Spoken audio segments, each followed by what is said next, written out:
Hi, this is Don Romesburg. I'm a professor of Women and Gender Studies at Sonoma State University. And I'm Jenni Olson, a queer film historian and archivist. Excited to be here to do this Very audio excited. commentary together. Love this talk. We're seeing here the restoration of Gay USA was done in 2019.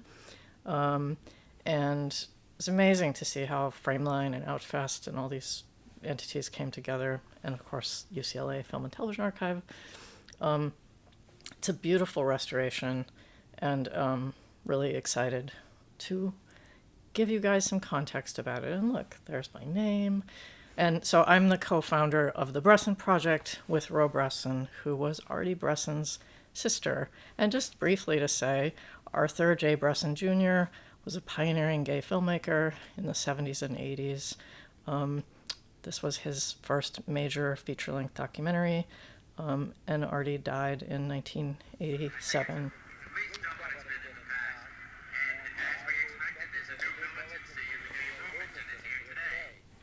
So here we're seeing the opening credits, and we're just going to talk a little bit about, so setting this up, Gay USA was shot mainly in San Francisco during the 1977 Gay Freedom Day parade. But Artie also got camera people from New York, Los Angeles, Chicago, and San Diego to shoot the parades there, and then also incorporates vintage footage and archival, and we'll talk a little bit about that and how we can see the shifts in the footage as the film evolves. So let's see. I'm just going to say a little bit about, so this, now we're seeing the footage of New York City in 1977. You can see the kind of colorful, different shifts in the color quality. We all recognize 1969, the year of Stonewall, as the most significant year in modern LGBT history. I think 1977 is really a close second, especially for everything that happened in June. So you see this references to Dade County and Florida and Anita Bryant. June 8th, 1977 was known as Orange Tuesday, which was when the gay rights ordinance in Dade County was repealed, right, Tom? That's right. And then 2 weeks later, California Senator John Briggs announced the Briggs Initiative, which was They're attempting to sort of fire anyone who supported gay people in education, but specifically targeting gay teachers in California. Which is so bizarre, the parallels to today. Yeah. Florida and many other states. Attacks on teachers. Yep. And then June 21st was the murder of Robert Hillsborough. And you saw at the beginning the dedication to Robert. He was a gay man in San Francisco who was attacked. It was a gay bashing and murder.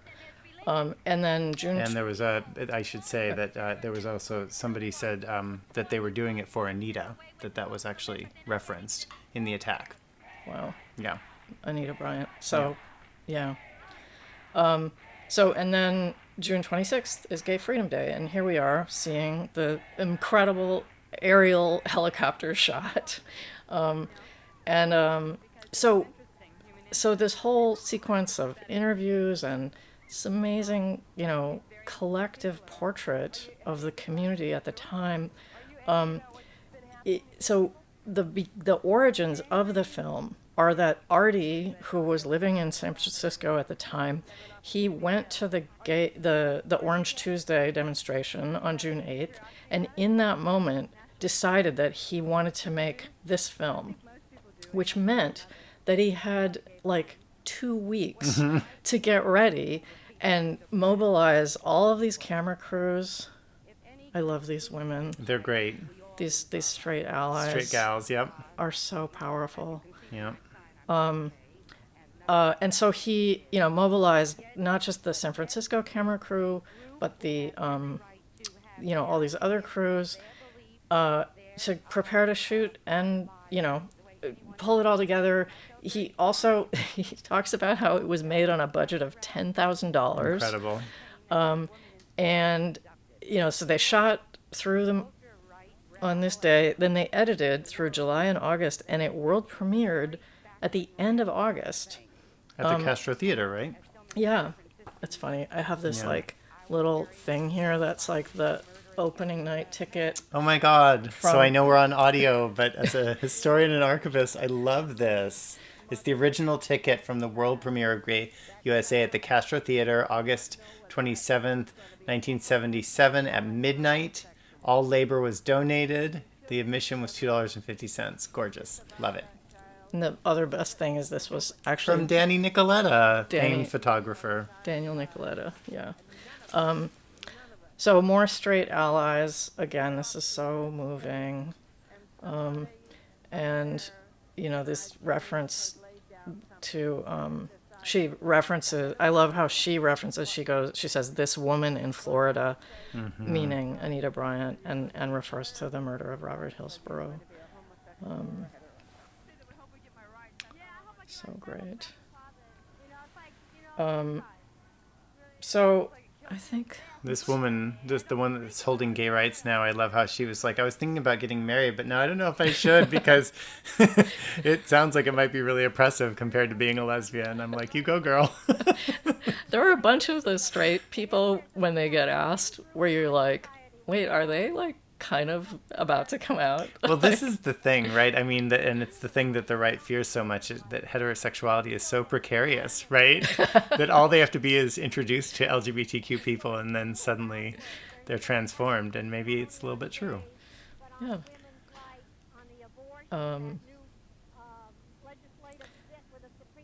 So let's see here. She's referencing the Hyde Amendment, and she's referencing things that are happening around abortion. That's interesting. It really resonates with today, of course, and what is happening now with the Supreme Court. The parallels over and over. We're doing this in 2023. I think that's important to reference because this too will become an archival thing at some moment, right? I know as I was writing notes, I was like, this is August of 2023.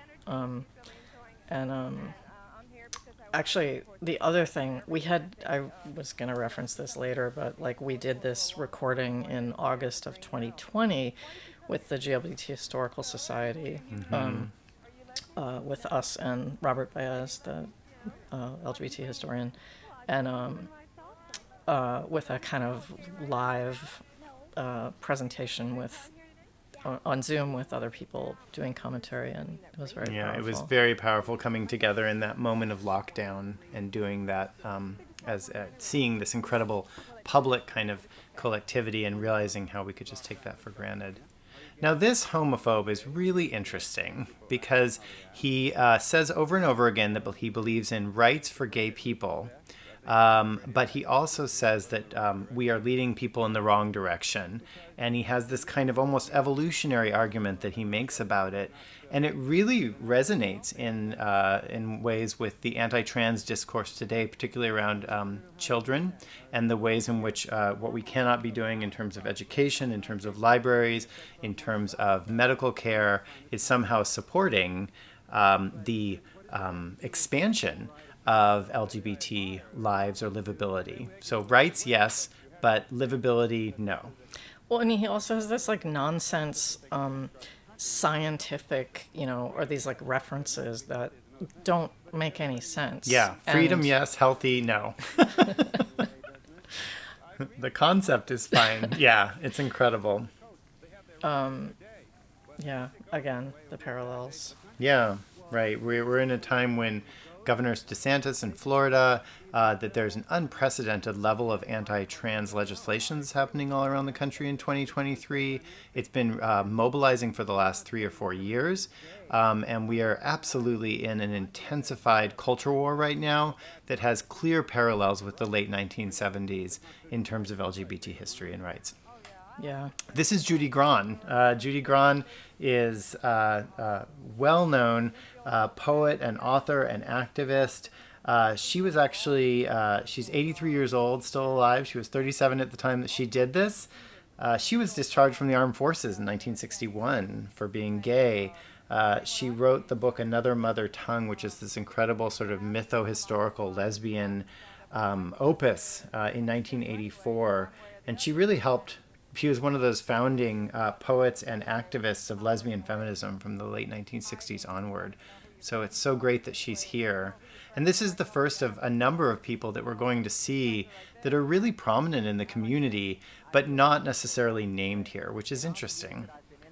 Yeah, it's a really great thing that they're kind of woven in. And this person is also someone significant who, when we did that thing in the Historical couple years Society. ago, someone identified, and now I don't have my notes on that.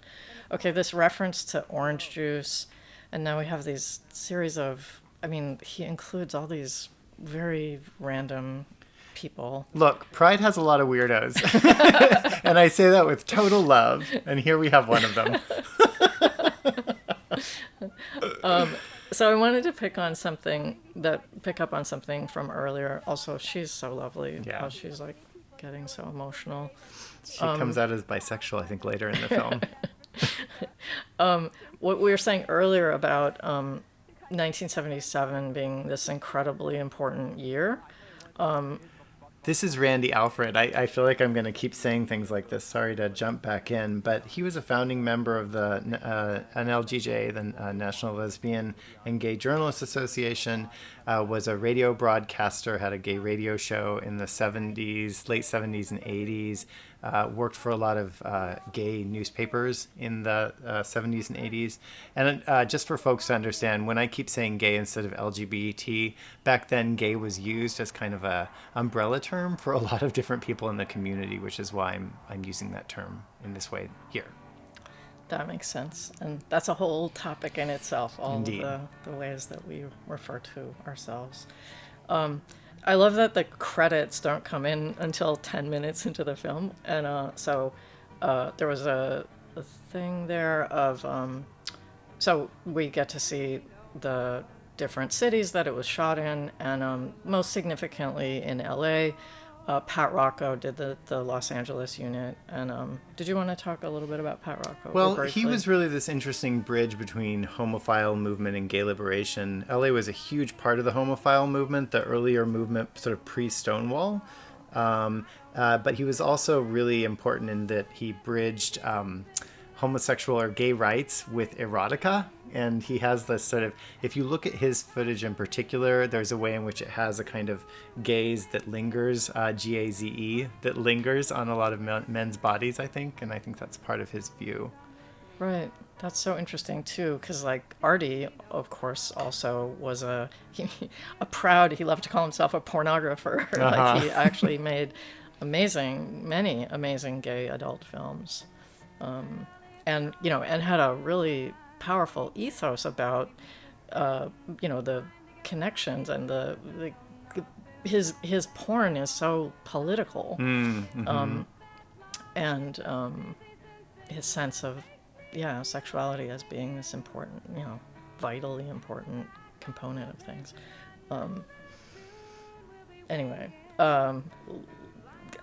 These sequences are just so amazing. They're so evocative, and it has all of these different people in it, and it really shows the incredible diversity of people that were part of the LGBTQ community back then, and of course are today.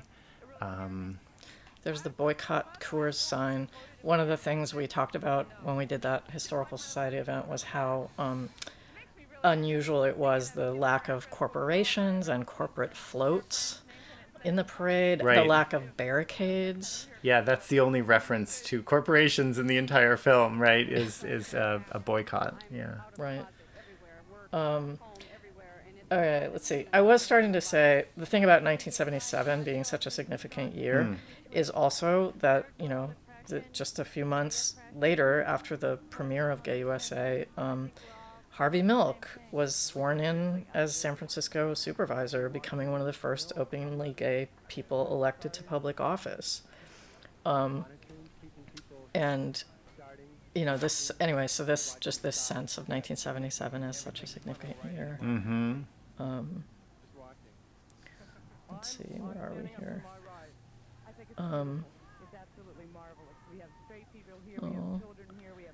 It's so. This I don't know. I keep saying this over and over. I think of this as like the celebratoriness and the obviously the colorfulness of the people themselves and the event itself, but also the quality of the filmmaking and the quality of the restoration. I don't know if you saw the old print. I did, and in fact, the old print is the one that you can kind of get for free sometimes places. And I have to say, having seen that for many years, and then having seen this restoration, the color is so rich, and it really brings you back in a way that the other one is kind of grainy and washed out. This is amazing what you all have done with the restoration. Thank you. I know the first time I saw this, I was like, it's like a different film. Mm-hmm. Yay, Dykes on Bikes. Yay, Dykes on Bikes. I love this. Do you want to say a little bit about Dykes on Bikes and all that stuff? I know, I was like, did I put that in to talk about this later? I mean, one of the things I wanted to talk about right now is this kind of sense of the diversity. And we were talking earlier about this film in relation to Word Is Out, which is the other documentary of 1977, and it's interesting. Gay USA premiered in August at the Castro, and Word Is Out premiered later in the fall. And so Gay USA is the first, major gay documentary. Of course, Word Is Out tends to be the better known film. Much more broadly distributed, much more widely distributed, right? Yeah, a part of which is because when Artie died in 1987, his films all fell out of distribution. And we can talk a little bit more about that later, too. But we were talking about this kind of comparing... with Word Is Out. With Word Is Out. Right. That Word Is Out is a much more domestic film, and this one is really about intimacy in public. Both of them have politics built into them, obviously. Both of them have a certain urgency to them. But one has a kind of more familiarity, and this one has a little more chaos, right? There's just a lot more going on in it, I think. And I think there's a control to Word Is Out that gives it that kind of domestic intimacy, and it's important in its own right. I have to say, like, I have a particular preference for this one, I think, because it has so many different things coming at you all the time. I love the funkiness of it. Mm-hmm. I think the other thing about this in particular is its anger. Yeah. And which I just love. I mean, it's, both obviously incredibly like celebratory and loving and so much warmth and affection, but it also there's all this anger, and this sequence is incredible. Yeah. So here we have these two women from Wichita, Kansas, and Wichita is important because, as Jenny was talking about, 77 was so important because of the Save Our Children Briggs Initiative stuff, and then also that backlash that really began, that was the rise of the new right. And in 78, Wichita, Eugene, St. Paul all repealed their non-discrimination ordinances around sexual orientation. So she moves to San Francisco to kind of, on $18 in a dream, right, with her partner, to try to recreate sort of a new possibility for themselves here, right? But, so this is 1977, so like that hasn't even happened yet. Right. And like I think, that's the other interesting thing, as we're keep referencing, of like how you used to have this phrase of like the story of liberation, of like, right? That is like, we get some rights and then they get clawed back, and like we fight and we... Liberation is not a destination. It's an ongoing process, right? Of struggle and possibility and joy and movement. And I think movement in both the sense of creating a movement, but also being on the move, right? Queer and trans people have always had to be flexible, fluid, creative, to create our own spaces, to create possibilities for ourselves, and to demand our rights and our freedom. And that is true today as it was true then. Yeah. Artie had a thing that he said about this film in relation to, and the origins of it, about like that he, this was his political, it was a propaganda film, actually, and he was like, we need to see ourselves, that he's representing the movement and the fight, and that we're, I don't know, and that it's part of the fight, obviously. And that he wanted straight people to see this film. I think you were talking about that. That was the other thing. Oh, there's the line, $18 in our pocket. San Francisco, you couldn't do that today. Gosh, I mean, this as a historian of this time, it's really remarkable the whole like way in which hyper-gentrification has transformed this city. But yeah, in the late 70s, it was possible to come here as a queer person, as a refugee from somewhere else. Yeah. So this sequence, this is, I think, the "Are you gay?" sequence. So cute. It's like the joy and the positivity and the, I think, the sense of this is only 8 years after Stonewall. Yep. Right. And gay liberation, I mean, one of the main sort of ethos of gay liberation was the idea that you needed to come out, right? Coming out was central in a way that it hadn't been before that. And I think today it doesn't have the same kind of urgency, this notion of like one needs to come out, right? I think a lot of young people push back on that today, but it was centrally part of this story, right? Here we have that adorable bisexual woman. Yeah. And then you have a brief sort of section where people are talking about bisexuality in some ways, which I think is also incredibly important to this film in this moment, that you have bisexuality, you have pansexuality that are part of this, as well as gays and lesbians, which is great. And we can talk a little bit more too about kind of identity and stuff, a little bit later. Let's see here. So I think one of the things that, I guess we've already talked about this a bit, but I love her. She's like, I could be, like, maybe. And then, here's the pansexual person. Yay! Pan visibility. Woo woo! Yay! This is my favorite line. I'm jubilant. Yeah. And this is Stuart Loomis. The amazing Stuart Loomis. Yeah, so Stuart Loomis was a professor at San Francisco State University and speaks with that kind of authority. As he says, he came here from World War II on, and he was a vet. He died in 2022 at the age of 102. He was a co-founder of the Haight-Ashbury Free Clinic. He's really had an incredible presence in our movement.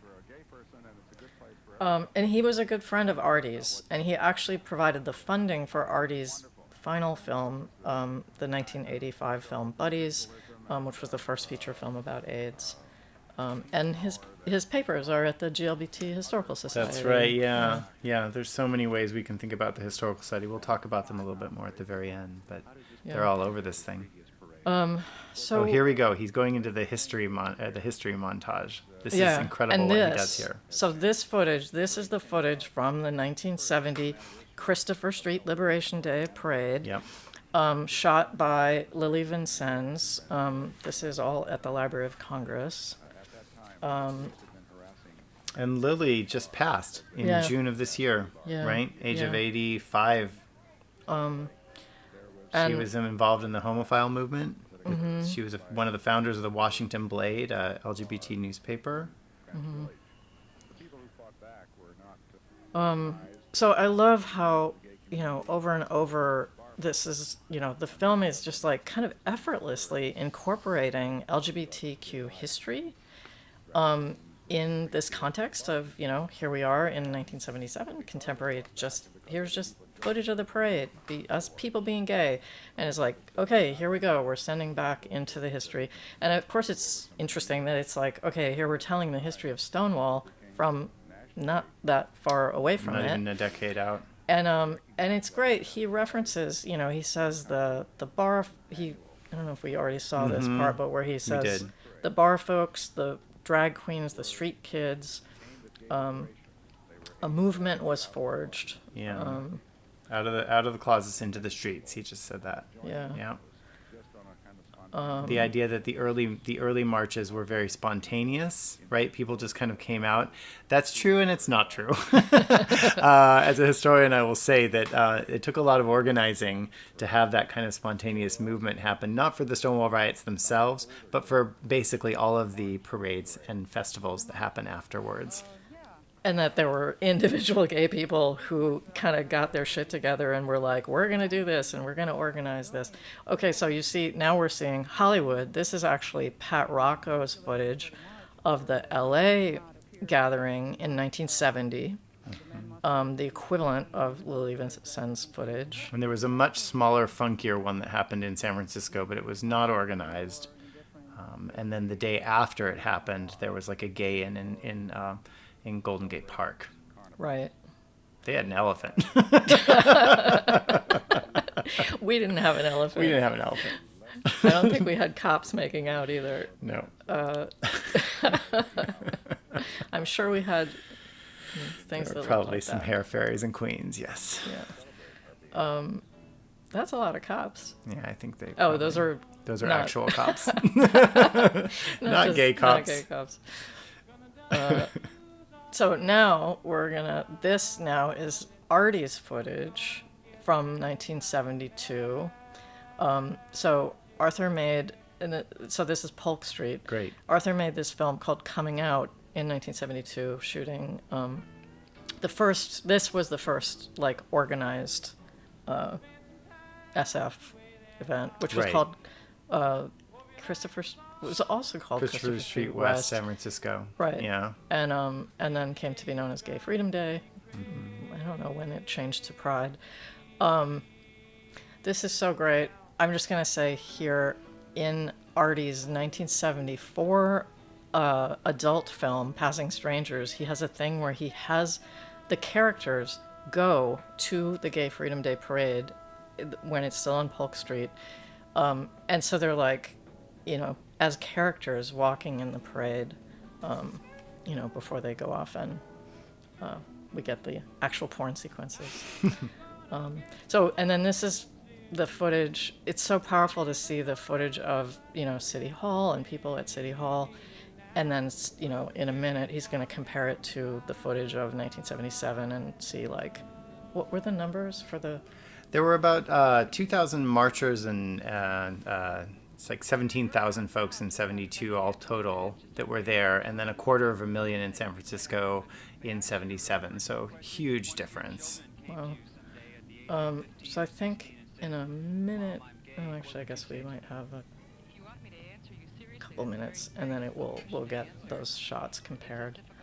But again, it's really notable that you notice that they're just walking. There's no monitors. There's no people like making sure that people aren't getting run over by floats. There's none of that stuff, right? It's a very different kind of feeling for this kind of march than for what we see in what comes afterwards for Pride. Yeah. He didn't try to force himself on us. That's his thing. Beautiful. So I've been in great. the penitentiary. I know what it's about. So moving. Sometimes it's forced on you, but most of the time it isn't. There were also both Wakefield Poole and Ronald Chase also shot footage of the 1972 San Francisco March and made short films, both of which I think are going to be extras on this DVD. I think. I love the sense of like hippies too. Like you get this sense of like, all right, it's 1972. Yeah, you don't really have like all the clones, the Muscle Boy clones so much yet. Of course they're around, but you have kind of more of a hippie and gender fuck drag vibe. So there's the crowd from 1972. It's like a lot of people, but And then in a minute, we're gonna cut away. No, we can keep talking.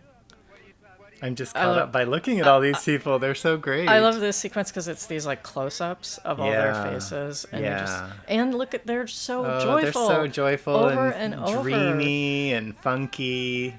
And it's so like intimate and Yeah. and happy and Yeah. Oh, and even the hunky boys aren't like super, super, super gym toned, which is fun to look at. also we haven't talked about the music yet, but the music we're hearing right now was Great Expectations. There's all original music, and it's this like earnest, beautiful folk music, and that just is. I get so emotional. And then the making out. Yeah, it's so great. It's so intimate. But it's also very public. I know I'm going to say that over and over again, but there's a way in which this really speaks to those two sides of the importance of sort of queer life as in a post-liberation sort of way of thinking about it, which is that we need to be together. We all need to sort of come together with this kind of difference in collectivity that you're seeing over and over again here, right?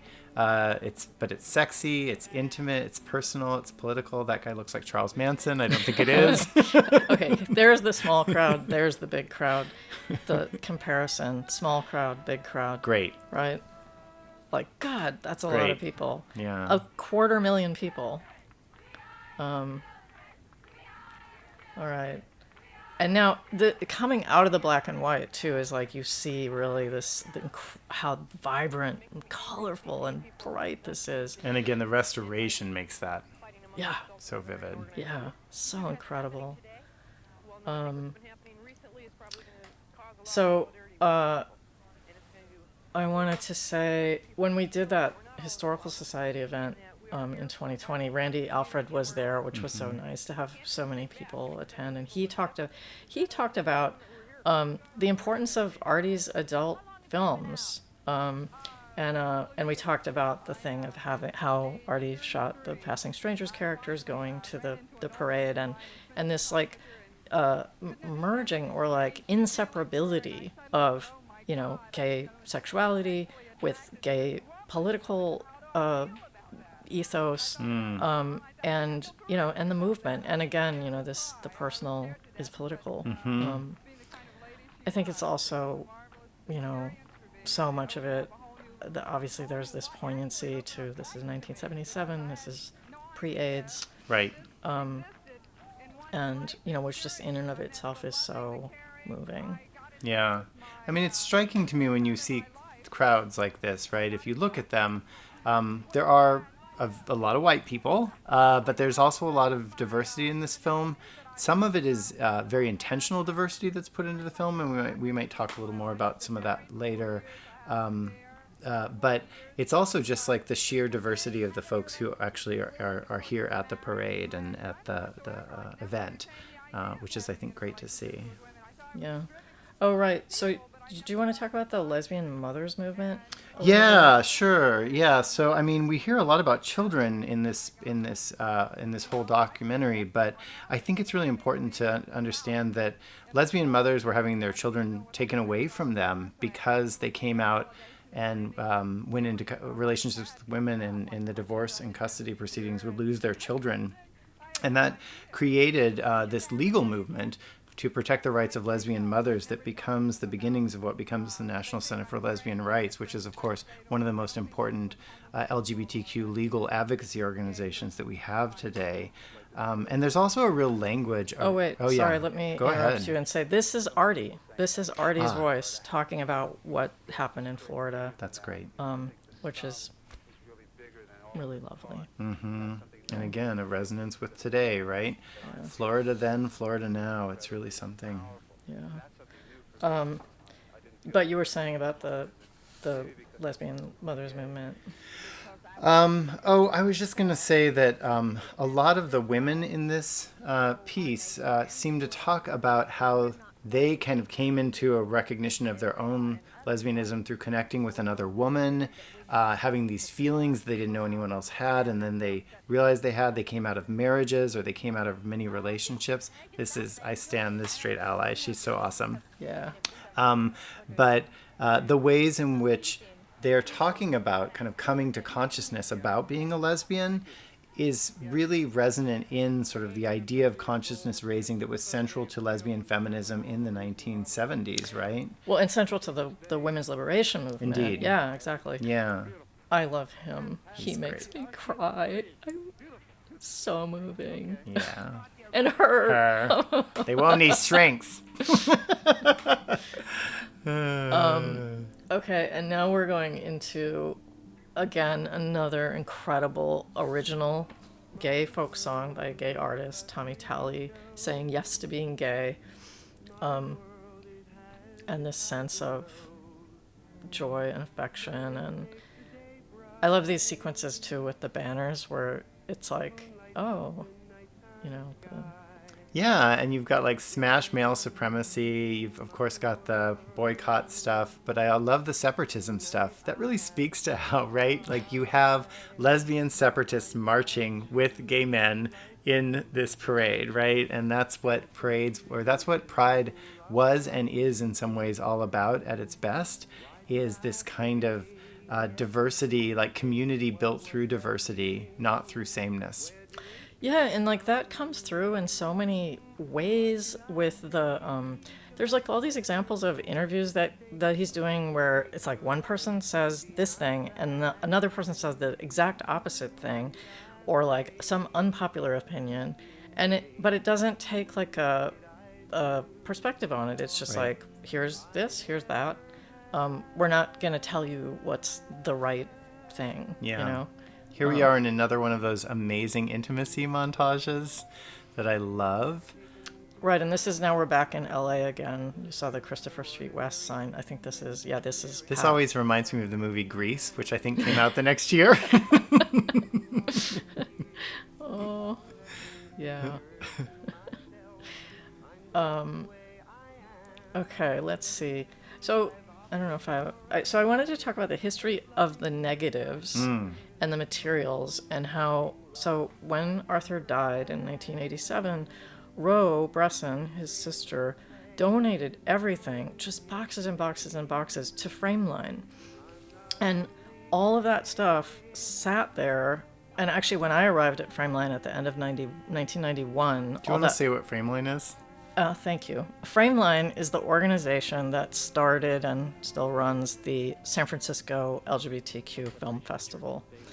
And it also does distribution. In fact, it distributes this film.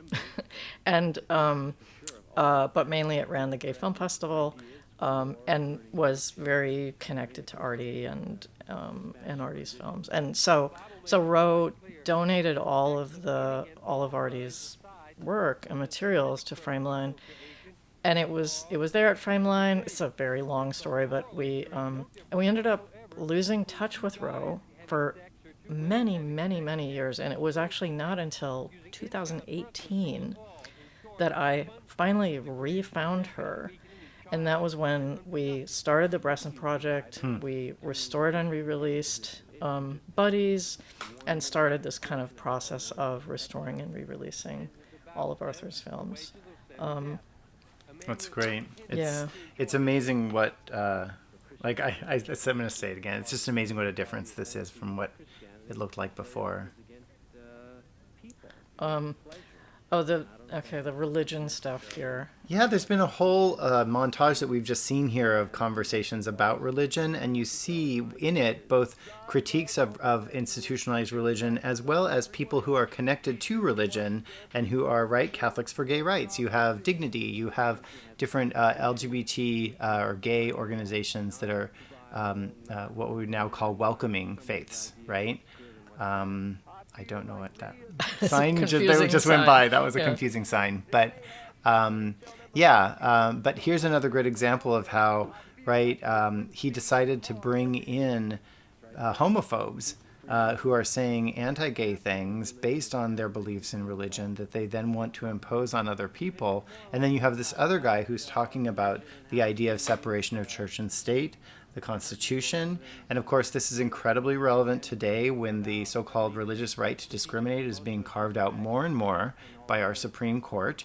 I mean, we just had a major decision come down in June of this year on this very issue. Although they ostensibly made it about free speech, it's about free anti-gay religious speech or anti-trans religious speech, right? As carved out as a right according to this Supreme Court. So in some ways, the kinds of rights that we're struggling against in terms of juxtaposing of so-called religious rights versus so-called LGBT rights is something that we're seeing so much now, and it's a direct echo of this time. Yeah.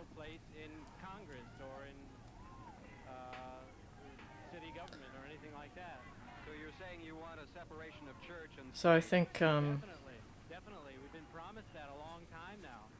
And it's so powerful, these kind of the whole thing of also it's really remarkable, this whole thing of doing all of this shooting, all this interviewing on the streets, live during this massive event. Notice the monitors in the back. There's those two lesbians getting things done. That's right. You did that whole show about the labor of love. Yeah, it's called Labor of Love, and it's called it's an online exhibit of the LGBT Historical Society, and you can certainly Google it and check it out. And it's all about the first decade of Pride in San Francisco, and we called it Labor of Love because it is all of this hard work, and everyone's always complaining about it, but we keep doing it over and over. Oh, here we are in one of these parts of the film that's hard to watch. Where you have people talking about anti-gay violence, but it's explicitly in the film racialized by the people who are talking about it, Randy Alford and others who are talking about black young people in particular that are doing this. And I think this can't go in a 2023 context without noting that this was a heavily racialized sort of version of sort of white gay men being harassed by black and brown youth. And that was in the ethos of the time. There was a lot of, or ether of the time. There was a lot of language and activism in the late 70s and early 80s around fighting against anti-gay violence. And oftentimes in San Francisco, it had this heavily racialized white versus gay language to it. White versus black. Oh, white versus black. Sorry, Yes, of course. Yeah. And then which of course evolves into even at the time, the whiteness of the Castro and the kind of the politics, the race politics of that. Race and class politics around it, right? That goes unmarked here, right? Yeah. That race and class politics that's built into the Castro itself, San Francisco itself, and then of course into the movement and the discussion of anti-gay violence. Yeah. I mean, I think, the film itself does an amazing job at that we have this sense of, obviously incredible diversity in what we're seeing and some of who we're hearing from, although not as much of who we're hearing from. Yeah, I mean, it centers whiteness and it centers white people speaking, although there is inclusion and diversity within it, right? This would probably be a very different film if it was done specifically from someone who was intending to, instead of include people of color and communities of color, actually center them. Yeah. But it's interesting to think about. For the time, it does a decent job. Absolutely. And, yeah. I mean, you have archival material here and voices here that it's very hard to find otherwise, right? Mm-hmm. Mm-hmm.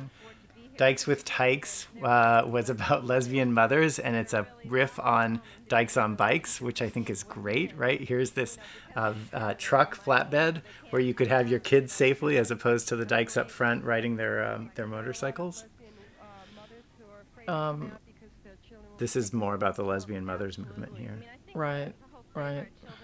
And it's, this is important to mention too, right? Today we have all this stuff about so-called parents' rights, and both Jenni and I are parents, and yet somehow we're not the people who are being talked about when they talk about parents' rights needing to protect kids from LGBT curriculum or from trans-inclusive medical care or all of these things. And here there was a really important sort of voice for parents, for queer parents here. I loved her. she's a dyke. Yeah.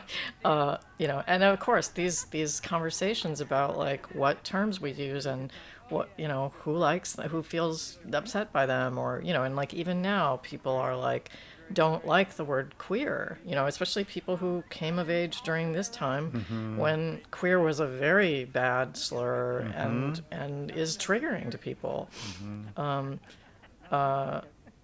But again, yeah, say over and over the parallels to today.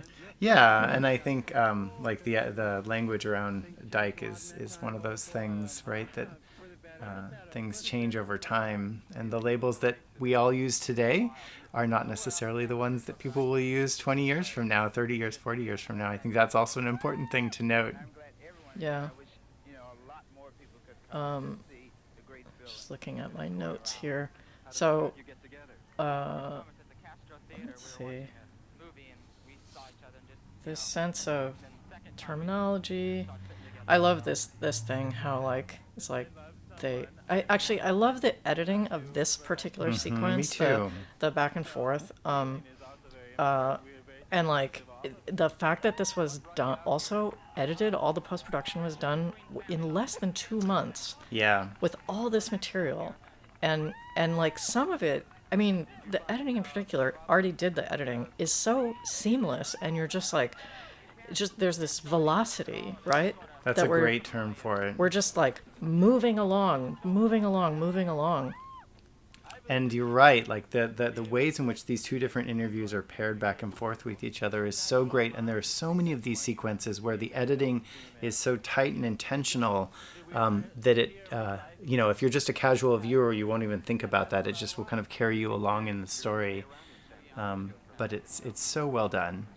It gives a lot of space to both of these narrators. And then now we're heading into another amazing song. Another intimacy montage. Right. This song by Paul Dubois called I Love a Man. It's like so moving. God, it's so moving. So Artie did so much work to do with the music and the songs. All of the songs are original gay folk songs. Done just for this film, right? Done just for this film. And so Artie did this great interview with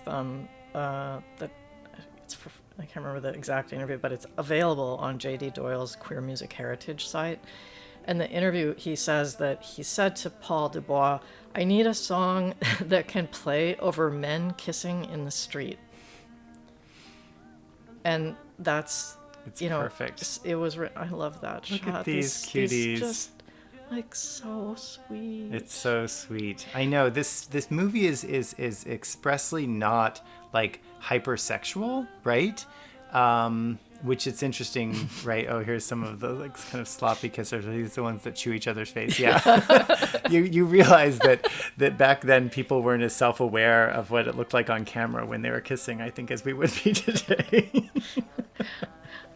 This sequence, I'm so struck by that it's so powerful for us as gay people to see ourselves especially in this affection. Like, think about it, right? It's 1977. Like, how many gay people are you seeing who are just like, yeah, we're out in public, we're making out, we're being, or we're hugging, or we're being just like loving.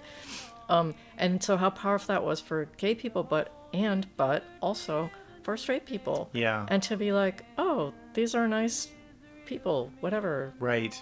And I think for a lot of us that have been out in the community for a long time, we forget or we don't think about, but there is that first moment of pride, of going to Pride and seeing collectivity, and it's incredible, that scope of collectivity, and that's so important. Yeah. Okay, this is the West Coast versus East Coast thing. Butch femme roles thing, right? So one of the big things about lesbian feminism in the 70s was that it was moving away from what was so-called an older way of being a lesbian, which was this butch femme role, what they called role-playing kind of thing. And she puts it into very much East Coast, West Coast terms. And I mean, Audre Lorde in Zombie: A New Spelling of My Name talks about that in New York in the 1950s and 1960s. And there's the amazing book, oral history book, Boots of Leather, Slippers of Gold, about Buffalo, New York, that really talks about butch femme in the 40s, 50s, and 60s. And so there's this way that the story that's being told here is that New York is sort of this older model, and this is a more liberated model out here in San Francisco. And that really resonates with a lot of things. I mean, there was a Life magazine story in the 1960s and 1964 that was called Homosexuality in America. And it showed kind of like these dark and kind of scary places in New York, and hustlers and sex workers in Los Angeles. And then the homophile movement was really intentionally made it so that what they showed about San Francisco was like professional and sunny and fun. And it was really influential in getting a lot of people to move to San Francisco, thinking like, this is a place where I could really be gay in a free way. So there's this West Coast, East Coast thing that's happening here. It's interesting. Yeah. Okay, another great song, Willow Ray, I Found You, and another lesbian montage. And again, like, you know, there's so many gay films from earlier days that are very gay male, very non-inclusive of lesbian stuff in particular. And it's It's amazing. It's amazing. It's a real accomplishment of this film. Yeah. That kind of intentionality, right? So remember, we had the gay male montage right before this, and now we have the lesbian montage here. Of course, it begs a little... It's interesting that, I mean, we will have a little kind of more trans moment later. Trans drag complicated We'll talk moment about that. later we can talk about. But it's interesting, like, that there's not a little bit more emphasis on that, but it is kind of binary. And now seeing it, just having talked about the butch femme thing, what you really don't see is like, you don't see butch femme couples in this movie, really. Yeah. You know, that would you get like a little bit of butch representation, but that's like kind of butchy, but yeah. not like yeah.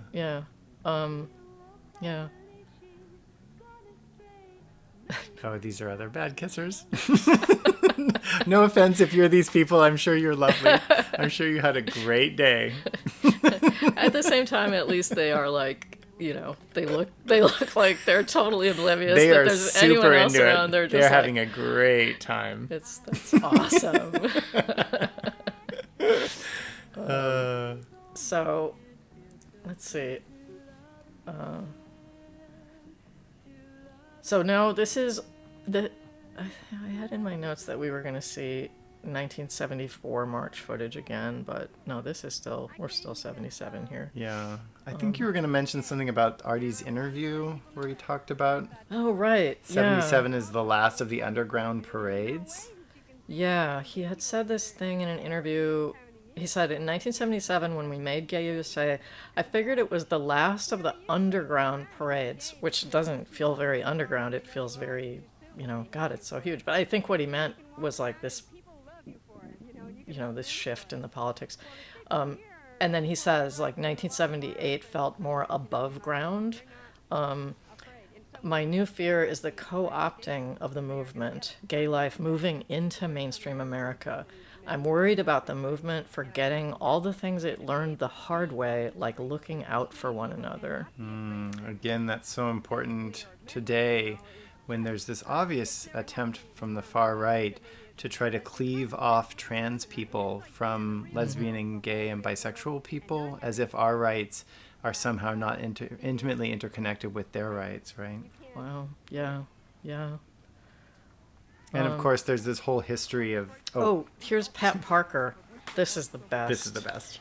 And it's hard to talk over her because it's such an amazing poem, but we'll want to tell you a little bit about Pat Parker. So she was one of the most important lesbian poets of the era. She was a poet and activist. She was 33 when this was shot. And she was part of the West Coast lesbian poetry movement with Judy Grahn and others. She was the director of the Feminist Women's Health Center in Oakland. and such an incredible poet. Mm-hmm.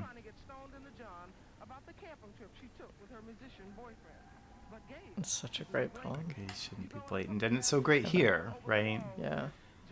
And this was cited a lot in the reviews of the film. I should say, Artie did an amazing job self-distributing the film, getting it played all over the country, all over the world. It eventually got an actual distributor, but he did an incredible job getting, film reviews, and is reviewed, in all the major papers, the LA Times, the Variety, but a lot of the reviews specifically reference this poem. Well, it really speaks to visibility politics and this central critique that's always, or criticism that's always made about queer life, which is that we should be in the bedroom and not out in the world, right? Mm-hmm. And it answers that. So now this gay teacher sequence is particularly significant given the Briggs Initiative. Right. So the Briggs Initiative was this opportunist sort of attempt to capitalize on Anita Bryant's Save Our Children campaign that was successful in Florida and then went national. And the Briggs Initiative was very likely going to pass by all polling here in California when it was on the ballot in 1978. But because of incredible mobilization by lesbian and gay and bisexual activists and coalition work with labor, communities of color, and others, and a lot of door knocking all around the country, all around the state, not just television ads and things like that. They were able to push back the Briggs Initiative, and it was a huge victory for the community. And one of those things that Harvey Milk is kind of best known for, but Sally Gerhardt is also another incredible part of that. There are so many different people who are part of that movement. Yeah. And again, another incredible parallel to today. Right. Yeah. And here we are today. And you see in people under threat of being fired in Florida and Tennessee and other states. There are now more states that have overt bans on teaching LGBT content than there are states that have inclusionary laws, like California's Fair Education Act, which in 2011 was passed as the first of its kind, that mandates that the roles and contributions of LGBT Americans be included in K-12 history and social science. I'll just say that Don worked on that. Thank you, Steve. Sure. It's a funny thing, right? It's, I'm writing a book right now. We are part of history ourselves. Yeah. Right. And Jenni has been central to, we didn't plan this part, the sort of independent LGBTQ film movement, which is amazing. This sequence. Go ahead. Go ahead. You can talk about it. Oh, just, this is another interesting kind of, I think of it as a kind of dialectical montage sequence. Actually, I should say Artie was super into Eisenstein, and like had all these cinematic influences. And, this kind of sense where he'll put like, okay, here's somebody's perspective and here's someone else's perspective. And we're kind of arguing on screen. And the visual is arguing with the language or with the spoken word in this section, which is interesting as well. And it's this kind of dialogue that is ultimately unresolved. Yeah, and it's not just about drag. Like, yes, you have drag here, but you also, like this person here on the screen, unclear if they are trans. And then this person, right, would be someone that might today identify as non-binary. And they specifically identify here a little bit later on in the sequence as a hermaphrodite. As a hermaphrodite, right? Which by that they don't mean in the sense of literal intersexuality, right? Intersex, but in the kinds of like fluidity of gender roles and the combination of gender roles. That everyone's in drag, I think, is something that this person is saying right here. It's all drag, but it's important to think about how some of the lesbian critiques that are built into this moment are happening at the same time. Not just that there are some lesbians who are opposed to drag, but there's an increasing voice within the lesbian feminist movement that is anti-trans and hostile, a great hostility towards trans women in particular, Olivia Records goes through something related to this with their music engineer, their incredibly talented sound engineer, Sandy Stone. And then Janice Raymond's The Transsexual Empire, which is the book that sort of writes this all out as feminism should be anti-trans. That is coming out just a couple years after this. So this is all built into this moment. Well, and it's so interesting, again, the parallels to now of like, how do people identify? What categories do they have available to them to describe their experiences? And, obviously we can see like, oh, we have certain parallels, but they're not exact parallels, like of what those identities are. And I think it's important that you also, like, there was that woman who talked about it being just a giggle. There's lesbians talking back to other lesbians saying, wait, I don't agree with that. I don't agree with anti-drag, anti-trans perspectives. And that was true very much at the time within the movement. It wasn't as if lesbian feminism itself was anti-trans or anti-drag. There were just very vocal minority perspectives within the movement at that time that were that way. Yeah. So fascinating and so amazing how it brings all of this in. Okay, so now we're going to move into, we see these, Hitler and Anita Bryant and Idi Amin. And these little black and white sequences we're going to see here is footage from Leni Riefenstahl's Triumph of the Will, which was the most famous Nazi propaganda film. It's a real Nazi propaganda film.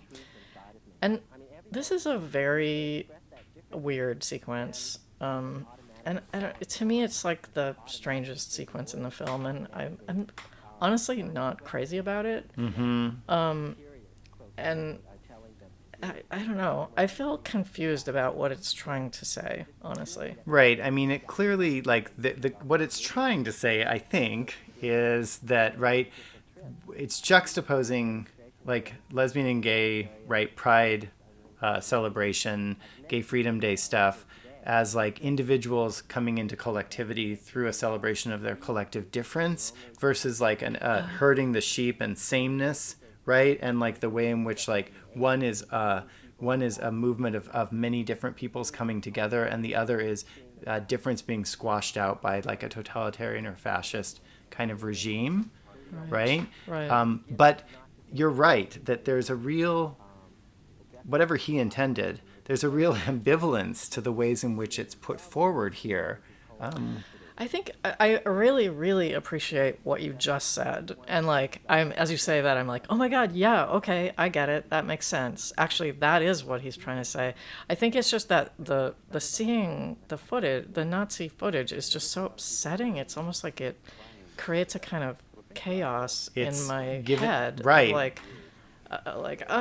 This is so upsetting. And here we have like a direct reference to like the camps, right? Never again. Right, and here we're hearing, this is Stuart Loomis again, talking about the pink triangle.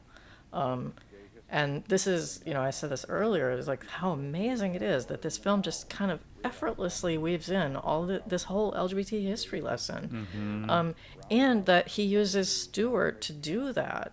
Right? Yeah, I mean, you have. I'm a historian myself, a women's and gender studies professor. I really appreciate this voice being in the film.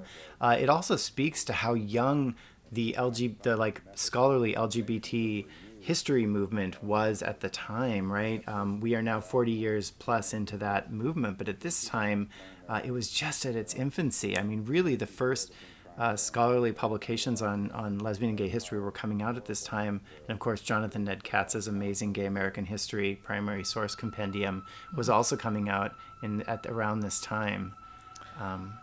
Right, and now we're going into the pink triangle. This is another weird one, right? Yeah. Where these juxtapositions. I mean, I guess, again, I'm like, it seems like the implication is like we in 1977 could be subjected to something. I think it's that, and it's like, look, these people are truly suffering and dehumanized versus these other people today who are fully human, fully living, fully liberated, right?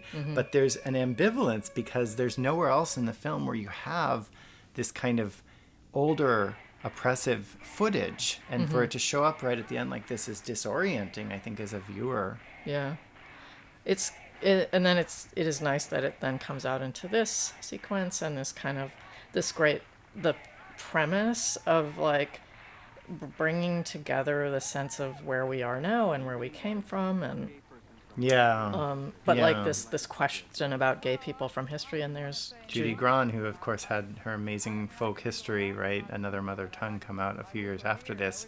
Right, there's two kind of ways we can think about the queer past, I think I can say as a historian. One is that we're supposed to reach into the past, find people who we think are like us, and then give them our labels from today so that we can feel like common cause with them. And I think there's a lot of that kind of language in this sequence. The other way of thinking about the queer past is thinking about how gender and sexual diversity existed in different times and places, how that changed over time, and what kinds of lessons or relationship that might have to today, which is the way I approach that, and I think a lot of professional queer historians do. But I think it's really important to be able to imagine yourself in the past, because by imagining yourself in the past, you give yourself the right to exist in the present and the possibility of existing in the future. You're making me cry. Aww. Which is an incredible thing as we're kind of approaching the conclusion here, to say that like this film, I've watched it, I don't know, 20 times, the restored version in these last few years, and there's Stewart again. We get to see him, look at him all dressed up. Yeah. And but is Andrew Gide, a complicated figure if ever there was one, probably canceled today. But the emotion of it, I mean, I watching it, I just like cry like through the whole thing. It's so moving.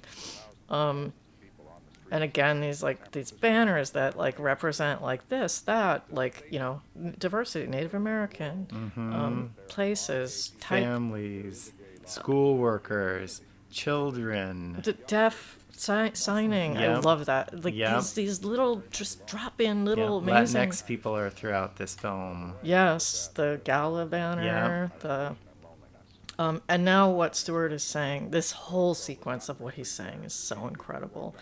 And his reference to the hair fairies he's about to say, the drag queens, the hair fairies. And hair fairies is one of those terms that doesn't exist today, but that really talked about what we might think of today as trans and non-binary and kind of genderfuck folks who live their gender expansiveness out in the street and not just on the stage and not just in private places, right? And they were very prominent to the Compton cafeteria riot here in San Francisco in the late 1960s. Right, there he says the drag queens, the hair fairies. It's interesting, actually, there was someone else, I'm gay and I can't cover it up. I love that, yeah. Puerto Rico, yes. There was someone else I was talking to about hair fairies as a concept who said that it was slang for transsexuals, but I don't know. Like, no, you're right. That's you're fitting too little and too much into the box of hair fairies. Yeah, and certainly transsexuals, many would not in any way see themselves as having common cause with many hair fairies, and I don't know about vice versa. But again, it's another thing that gestures to or illuminates these kinds of things of like what identities were available to people. And that, while there are parallels, they're not direct or whatever, that it's all more complicated. I always talk to my students today and I say, be humble about your identity categories, because even in my lifetime, right, the ones that have been made possible and have changed, right, and the ones, it's not like we've got it right now. This is going to change too. Right. Yeah. So let's see. I think we're hearing more great music. Tommy Tally's "All People," and so again, this like sense of like how sincere the film is. It's so sincere and so earnest, and that the music really underscores that. And there are moments in the music where it's like, oh my God, this is like kind of cheesy. but like, Oh, this whole thing is what the kids today would call cringe, but it's amazing because it is. but exactly, but it's like cheesy in a good way. Yeah. Like where you're just like, it's so sincere. And you know, so I said earlier, like, it is gay propaganda. Like, and Artie said, like, he said, it's designed to educate, entertain, and celebrate. And I think, yeah, again, Socialists. All in the sorts of sense folks here. everyone is like walking toward us, toward the camera. Yes. Having my notes, the line in the Tommy Talley song when he says freedom for all soon shall be won, you know, it does have this anthemic quality to it. And let's see where. Yeah, it has. I mean, this is the idea of liberation versus rights, right? It's not just that we are securing our equal rights to live in the same society as everyone else. It's that we are trying to create a different world where everyone has the possibility to live fully. You're making me cry again. And that is the memorial to Robert Hillsborough on the steps of City Hall. Wow. And this is Artie's helicopter shot coming away. Right, And this is incredible, right? The helicopter shot is so ambitious. It's so amazing, so cinematic, so Yeah. Yay! So and another great song, Ellen Robinson's "So Glad to Be Loving You." And you referenced Efraim Ramirez. Oh yeah, stills? Efraim Ramirez is mentioned here as still photos. There are so many parts of this that are part of the GLBT Historical Society's archives, and I want to mention that that's this amazing archive and museum that's here in San Francisco by the people for the people, and Crawford Barton's material is there as well, like a lot of this stuff. And I think it's people should go check it out for sure. It's there for everyone to access. And it didn't even come into existence until 1985, right? And so in some ways, this is an early archive of that. Right. Wow. Wow. Thank you so much for doing this together, Dawn. Thank you. I hope everyone enjoyed it. This was amazing. I'm worried that there are things that we forgot to say. Of course there are. Go check out the Bressan Project. You can look it up. And learn about your LGBTQ history. Yeah, and feel your history, right? I mean, it's not just about reading it or looking at TikToks. Like, you can really access the affect, the feeling, the vibe of this time in all of its richness through things like this. What a gift. Indeed. Wow. Now,